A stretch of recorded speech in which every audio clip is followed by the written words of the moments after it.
All right, welcome to day 25 of our journey together. Can you even believe it? We are so close to the finish line, and the progress you've made is it's amazing. Today, we're going to dive into something that happens hours before you even think about sleep. But, and this is a big but, it has a massive impact on your night. We're talking about your evening plate. So let's pull up a chair and figure out what's on the menu for a fantastic night's sleep. I just love this. It completely reframes the whole evening, doesn't it? The big idea for today is that your body is always listening. The food choices you make for dinner, well, you're basically sending a memo to your body about how the night is supposed to go. You're either setting up that midnight you for a night of deep, peaceful rest, or you're signing them up for a night of hard labor. So let's get into the why behind all this. Why does it matter so much what time you eat? Well, it turns out your body has a really important job to do at night. But the problem is we often accidentally give it a second full-time job without even realizing it. Okay, so what is your body supposed to be doing while you're asleep? It's not just chilling out, no way. It's on active duty. It's in full-on restoration mode. It's busy repairing cells, it's locking in your memories from the day, rebalancing crucial hormones, and get this, it's even cleaning out metabolic junk from your brain. This is mission control for your body, and it's absolutely crucial work. So what happens when we throw a giant wrench into that beautifully efficient system? What happens when this highly specialized restoration crew is suddenly told, hey, stop everything. You have to do a completely different energy-guzzling job at the exact same time? And here is that conflict laid out perfectly. On one side, you've got restoration. That job needs calm, it needs quiet, it needs all hands on deck for deep repair work. And on the other side, you've got digestion. And processing a heavy, late meal is an active, demanding process that requires a ton of energy. And here's the thing, your body just can't give 100% to both. It's impossible. Something's got to give. And unfortunately, it's almost always that deep, restorative sleep that takes the hit. When your system has to divert all its resources over to digestion, you're left with lighter, more broken up sleep. This is exactly where all that tossing and turning comes from, that feeling of being uncomfortably full, or even heartburn that can jolt you awake right in the middle of the night. Okay, so that's the why. It's pretty clear we want to avoid giving our body two jobs at once. So how do we actually do that? Let's switch gears and get into the practical, actionable plan that you can literally start using tonight. So, what is the single most important part of this whole plan? It all comes down to one magic number, 3. If you only remember one thing from today, please make it this. You want to aim for a 3-hour buffer between your last bite of food and when your head hits the pillow.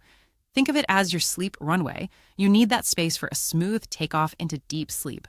Let's just walk through what this looks like in real life. Let's say your target bedtime is around 10:30 p.m. You'd aim to be totally done with dinner by 7:30. That gives your body a solid couple of hours to get the heavy lifting of digestion out of the way. That way, by the time you're actually getting into bed, your system is calm and ready to shift its full attention to that critical restoration work. Of course, what you eat during that last meal matters too. Think of foods as being either cooperative with your sleep goals or challenging. Over on the left, you've got your sleep-friendly team. Lean proteins, cooked veggies, soups, whole grains. They're gentle on your system.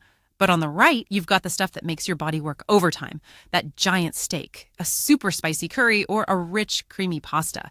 It's best to save those for earlier in the day if you can. But hey, what if you get hungry later in the evening? It totally happens. The key is to pick a small snack that actually supports sleep instead of fighting it. A banana has some natural melatonin. A small handful of almonds is packed with magnesium, which helps calm your nervous system. And of course, there's warm milk with that famous tryptophan. These are smart choices that won't fire up that whole heavy-duty digestive engine all over again. Now here is where it gets personal, because everybody's body is a little different.